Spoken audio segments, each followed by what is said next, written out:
Yes, we got superpowers. Yeah. Bonjour à toutes et à tous et bienvenue dans cette nouvelle vidéo. J'espère que vous allez bien. Et aujourd'hui, encore un nouveau concept. Vous savez que j'adore ça, j'adore créer de nouvelles choses que je ne finis pas. Mais c'est pas grave, celui-là il finira peut-être, on le finira peut-être, vous le découvrirez peut-être, je sais pas, on verra.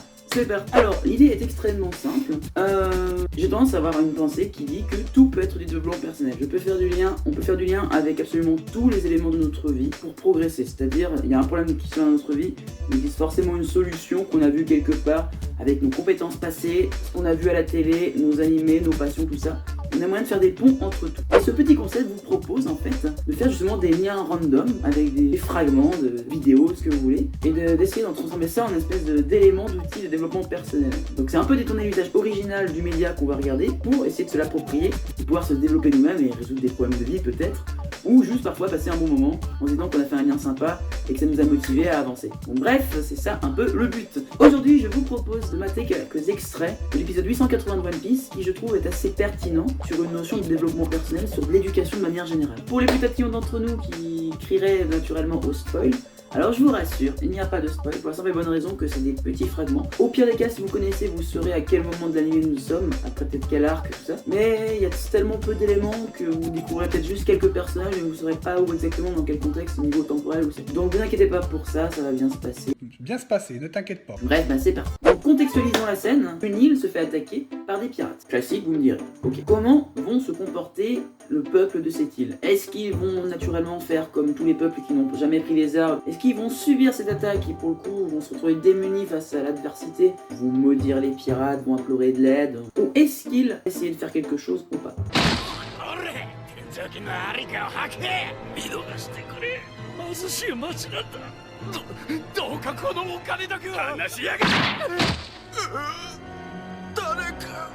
Bon, à première vue, nous sommes plus dans le premier cas de figure. Donc nous sommes avec des individus qui malheureusement n'ont pas les compétences nécessaires pour se battre, donc n'ont forcément pas la confiance en eux pour pouvoir affronter cette adversité. Si maintenant on fait un lien avec notre vie de tous les jours, eh bien on a tous des problèmes dans notre vie qui sont plus ou moins insurmontables. Certains qui vont nous paraître dérisoires et qu'on va gérer très facilement d'un claquement de doigts. Magie, nous ayons du génie. Oui, d'autres qui vont nous sembler insurmontables et difficiles, un peu comme cette situation. Ça peut prendre plusieurs formes. La première est la suivante. Vous avez tellement une identité forte que vous savez ce que vous aimez, ce que vous trouvez logique et tout, que vous avez tendance à vous trouver unique, donc forcément à pas forcément aller vers les autres. Vous pensez pour le coup que les autres ne vous aiment pas, ne vous voient pas à la juste valeur, vous vous mettez encore plus à être vous-même, donc encore moins de personnes vous acceptent parce qu'en fait vous ne faites pas la part des choses, vous ne savez pas communiquer, vous ne faites pas les bonnes choses, vous finissez par vous détester, vous finissez par vous dire les autres sont horribles, c'est de leur faute, tout ça, tout ça. Ou alors vous êtes trop altruiste, vous voulez aider réellement les gens tout le temps, mais pour le coup, vu que vous les aidez tout le temps, vous ne leur demandez pas leur avis, donc vous êtes intrusif. Vous faites comme un oisillon gavé sans arrêt, il finit par en avoir marre et s'enfuir. Beaucoup vous dites que personne ne vous aime ou vous reconnaît à votre juste valeur. Vous faites tellement de choses pour les autres, mais pourquoi ils ne vous reconnaissent pas? Alors qu'en fait, en réalité, c'est juste que vous êtes en train de nourrir des personnes qui n'ont pas faim. Voilà, allez, endroit, il faut nourrir la famille. Bref. Troisième problème, vous avez des plans, ils sont clairs et tout ça, vous aimez quand c'est clair. Mais oui. Vous aimez organiser votre environnement, votre monde, vos idées.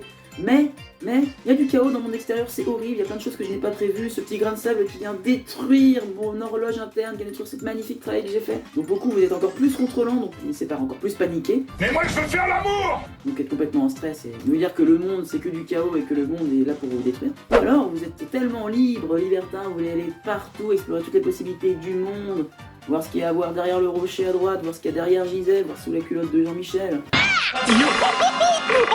Et pour le coup, vous êtes incontrôlable et beaucoup les gens ne peuvent pas compter sur vous parce que quand on vous demande de faire quelque chose, vous êtes déjà parti ailleurs faire autre chose alors vous avez dit oui. Et donc pour le coup, forcément, vous paraissez pas fiable et les gens finissent par devoir vous contrôler, qui est la pire chose pour vous et vous finissez par vous dire que ce monde est limitant. Voilà, ce sont des problèmes qui peuvent arriver, qui sont variables en fonction de chacun, mais qui existent. Le point commun entre tous les problèmes et la manière dont je les ai énoncés, c'est qu'ici, on ne prend pas la responsabilité de ces problèmes. On se rend pas compte que nous sommes nous-mêmes les propres fautifs de nos propres problèmes. Donc maintenant que nous avons ça, on voit que nous sommes avec un peuple ici qui ne prend pas ses responsabilités de ses problèmes. Il n'y a pas les compétences, effectivement. Bon, ok, on peut pas leur lancer la pierre, il y a des choses qui sont difficiles, même nous, dans nos problèmes de vie, ils nous semblent insurmontables, on finit par abandonner. Voilà, parce qu'on essaye, on voit qu'il n'y a aucun résultat, et du moins on ne les perçoit pas. Donc pour le coup, on finit par se dire la vie elle est nulle, cette vie, c'est compliqué.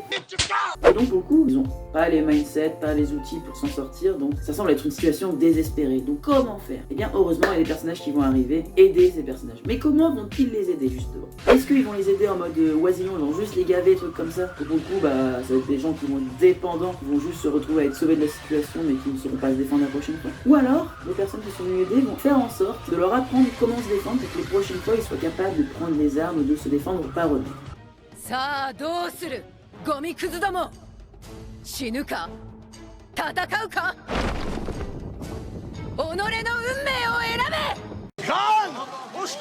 Donc ici nous sommes dans le deuxième cas de figure, donc nous sommes avec des encadrants qui ont un but éducatif, ils ne sont pas juste là pour aider, pour satisfaire leur propre ego, s'en sentir vivant, ou même plus, c'est pas pur altruisme, ils sont là pour aider effectivement ce peuple, mais pas n'importe quelle manière. Ils sont là pour les inciter à prendre les armes. Prenez le cas par exemple d'un incendie dans une poubelle. Vous avez un incendie dans une poubelle, la meilleure des solutions c'est d'appeler généralement les pompiers. Les pompiers viennent pour qu'ils puissent éteindre le feu. Mais si vous faites ça, c'est très bien, le pompier vous a permis d'éteindre le feu, c'est génial, vous êtes sauvé, tout ça. Mais si un jour il y a un feu qui se déclare, est-ce que vous serez capable de l'éteindre? Donc l'idée ici, c'est peut-être pas effectivement de se faire les choses, mais de s'inciter à ce qu'on nous aide à les faire. Donc peut-être demander aux pompiers de faire tenir sa torche quoi. Titre, on dit perche.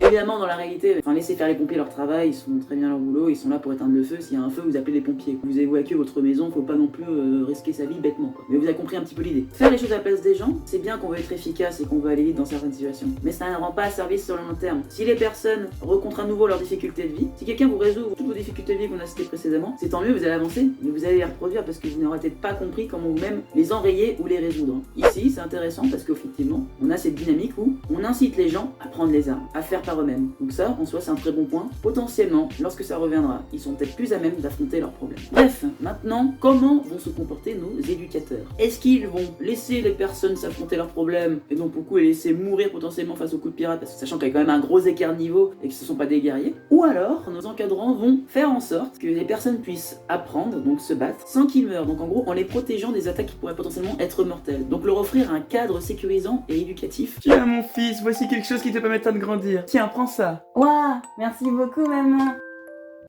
Mais c'est un cadre permettant effectivement d'affronter leurs problèmes.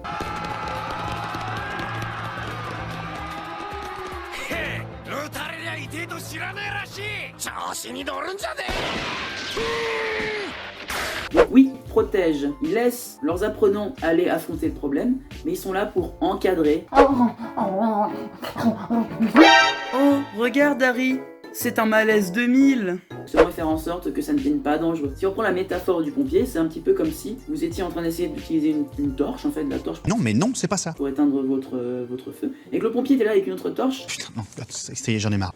à vérifier que les flammes ne deviennent pas trop grosses et vous envahissent pas. Et pour éteindre ces flammes que vous ne pourriez pas éteindre vous-même. Il vous aidera en tant que filet de sécurité si jamais vous vous retrouvez à pas pouvoir gérer les flammes, mais à côté de ça, c'est vous quand même qui faites et qui apprenez. Donc ça, c'est un petit peu une notion de cadre éducatif. Et c'était, je trouve, l'information très pertinente, le lien qu'on pouvait faire avec l'extrait de One Piece et qui, je pense, peut vous être utile dans votre vie. Voilà, c'est la fin de cette vidéo. J'espère qu'elle vous aura plu. Si vous trouvez ce concept intéressant, n'hésitez pas à me le mettre en commentaire si vous l'avez apprécié également, d'accord? Un petit like, ça fait toujours plaisir. Et je vous dis à bientôt pour de nouvelles vidéos sur le sujet.